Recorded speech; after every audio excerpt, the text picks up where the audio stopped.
Tels des apôtres en mission, ils sont une vingtaine à envahir le stationnement, carte géographique en main. Alors, on a ce qu'on appelle des cartes de territoire.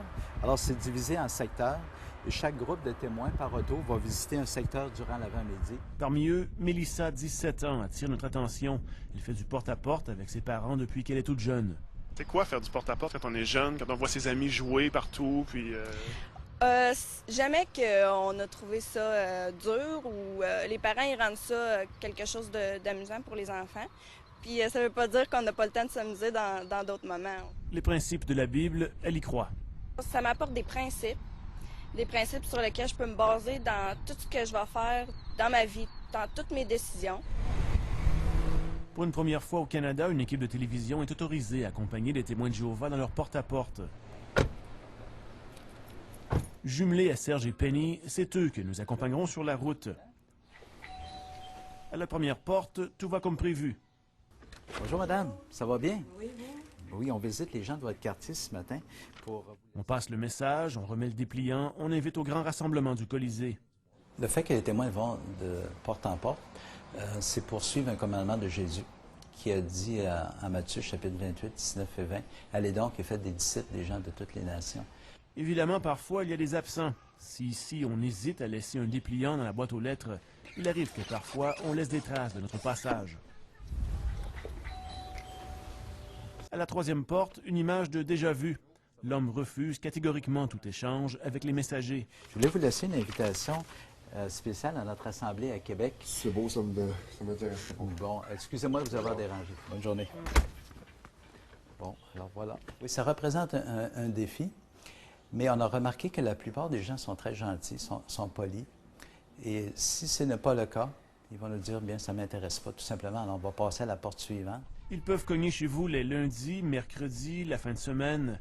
Certains se demandent s'ils ont le temps de travailler et surtout où va leur argent. Moi, je travaille chaque soir, alors ça me libère durant la journée. Donc, j'ai organisé mon horaire de cette façon. D'autres témoins vont sortir souvent le samedi matin. Alors, c'est une occasion pour eux, ils sont en congé. Contrairement à d'autres religions, on n'a pas une dîme ou un 10 % à donner. Alors, dans notre salle du royaume, on a des petites boîtes de contribution en arrière. Alors, si quelqu'un veut donner quelque chose au cours de l'année, alors il est bienvenu de le faire, mais il n'y a rien qui est exigé de nos membres.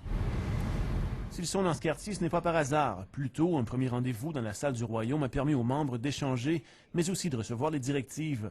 Avant de prendre la route, l'assistant ministériel prépare le plan de match de la journée. On laisse les invitations aux gens, les gens qu'on rencontre ce matin. Alors, on peut juste même leur dire que c'est leur invitation personnelle, puis c'est sans engagement de leur part. Ici, pas de grands prêtres, que les membres, appelés les anciens, qui maîtrisent la Bible. Dans la Bible, on les décrit un peu comme des bergers. Alors, c'est un peu ça. C'est des gens avec qui on va faire référence si on a besoin d'encouragement. Les frères qui ont besoin d'arrangement, OK. OK, Chris avec Sébastien, Roland avec André. Finalement, le ministre forme les équipes qui iront de porte en porte. Personne n'est envoyé seul. Bonjour Serge, ça va bien? Prête pour ton étude biblique? Il arrive parfois qu'on est invité à entrer, comme ici chez les Caron. La petite famille a pris contact elle-même avec les Jéhovah juste après le 11 septembre 2001. En 2001, quand les jumelles se sont faites rentrer par les avions, je me suis mis à paniquer. Je pensais que c'était la fin du monde. Ça m'a donné le courage d'aller cogner chez les témoins. J'étais nerveuse. J'ai demandé une Bible, puis ils m'en ont donné une. Depuis, Serge et Penny viennent une fois par semaine étudier la Bible avec toute la famille. As-tu hâte, Jessie, qu'un jour, il n'y aurait plus de maladies du tout sur la Terre? Oui. Ce serait plaisant, hein? Au début, ils n'étaient pas les bienvenus. Je croyais toujours qu'ils utilisaient la Bible à leur propre fin, à leur propre profit à eux autres. Est-ce que dans le nouveau système que Dieu va instaurer, ça va arriver? Oui. Tu penses, hein? Oui. Ici encore, les enfants attirent notre attention. Sont-ils vraiment passionnés par l'étude de la Bible? Au tout début, peut-être que ça me le disait moins, mais c'est moi que ça a piqué ma curiosité. N'aie pas peur, je suis avec toi. Un petit bout. Jéhovah, il a mis la terre pour que les gens vivent. Mais on laisse toujours les gens libres. À preuve, c'est que nos propres enfants ne sont pas baptisés.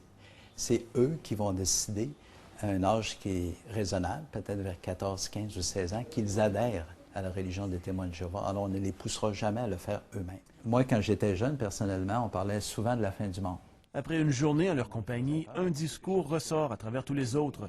Selon eux, la fin des temps approche. Donc on croit que c'est proche sans fixer de date. La Bible dit, vous ne savez ni le jour ni l'heure. Mais on croit que c'est bientôt que ça va arriver. Carl Angelier, TVA, à Lévis.